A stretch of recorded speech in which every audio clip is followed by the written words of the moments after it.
राजधानी रे पुणी चांचल्य जड़े नाबालिका को मुर्मूष अवस्था डुमडुमा अंचल उद्धार कला खंडगिरी थाना पुलिस। गतकाली विलंबित राति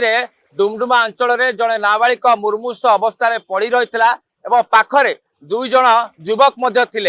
जहाँ कथारू अनुमान करते जे सी होती बंगीय युवक एवं से मेदिनीपुर अंचल बोली जहाँ बर्तमान सुधा सूचना आसूची किंतु वास्तविक स्तर में घटना कौन ताहा स्पष्ट हो पारि ना कहीं जो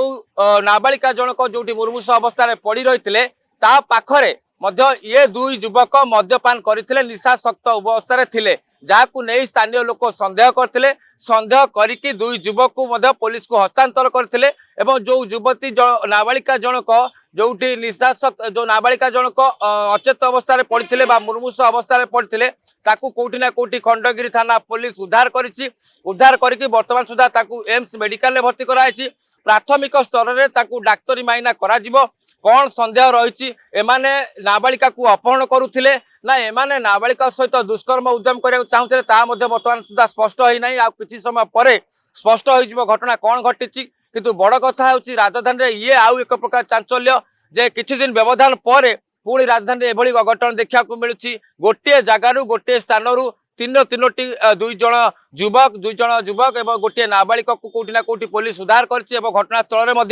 दुई जन युवक मद्यपान कर जहाँ सूचना आसूची एवं जो नाबालिका जनक से मुर्मूष अवस्था पड़ते अचेत अवस्था पड़ते बर्तमान से डाक्तखाना भर्ती होती आउ किछि समय पर ताहा स्पष्ट हम वास्तविक स्तर में जब बयान नियाजिवो से कौ अवस्था पड़ते कौन होता बर्तमान स्पष्ट होना किंतु बड़ कथा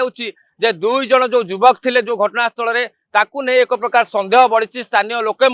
ये को नहीं काबू करते पुलिस को फोन करते पुलिस को फोन कलापर खंडगिरी थाना पुलिस डुमडुमा अंचल पहुंचला दुई जन युवक को आनी थाना अटक रखी घटनास्थल जो नाबालिका जनक सेठी पड़ रही कोटी ना कोटी एम्स मेडिकल भर्ती करिछि ये हूँ गतकाली विलंबित राति घटना। बड़ कथा हूँ पुलिस जो पेट्रोलिंग चलुची पेट्रोलिंग सत्ते एमाने केमिति एते राति मद्यपान करुछंती एवं मद्यपान करिकी निशाशक्त अवस्था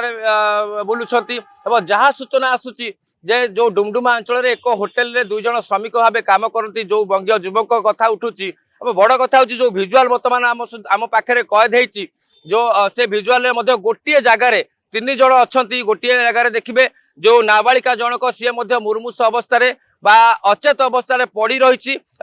पाखरे जड़े युवक सीधा सड़क कोठी ना कोठी मद्यपान कर विभिन्न प्रकार वार्तालाप कर सहित पाखक लगिकी आउ जड़े युवक बच्चे स्थानीय युवक मैंने अटक रखिंट किंतु आउ किछि समय पर घटनार पूरा स्पष्ट चित्र सामना को आसिबो पुंखानुपुंख तदंत करुच्ची खंडगिरी थाना पुलिस। वास्तविक स्तर में जो झीटी नाबालिका झीटी बर्तमान से जो मुर्मूष अवस्था पड़ता ताकू एमाने दुष्कर्म उद्यम करथिले ना सेमाने अपहरण करि नेउथिले ना आउ कोन घटिची ताहा मध्ये आउ किछि समय पर स्पष्ट हबो एवं स्पष्ट हैला पर समस्त चित्र सामना को आसीबो जे ये जो दुई बंगीय युवक अछती से पश्चिम बंगुर आछथि बा ताको घर मेदिनीपुर अंचल बोली जा जड़ा पड़लाणी किंतु सेमाने एमाने एई कुकर्म करिया को चेष्टा करुथिले ना आउ कोन करुथिले जहा किछि समय पर ये जो झीटी मेडिकल रे एडमिट हेछि बा एम्स मेडिकल रे वर्तमान भर्ती कराइछि ताकर बयान आसिला पर बा डाक्तरी बाइन आसिला पर ता स्पष्ट हो पारिबो। भुवनेश्वर भिडियो श्रीनिवास सहित पूर्णचंद्र प्रधान को रिपोर्ट ओडिशा भास्कर।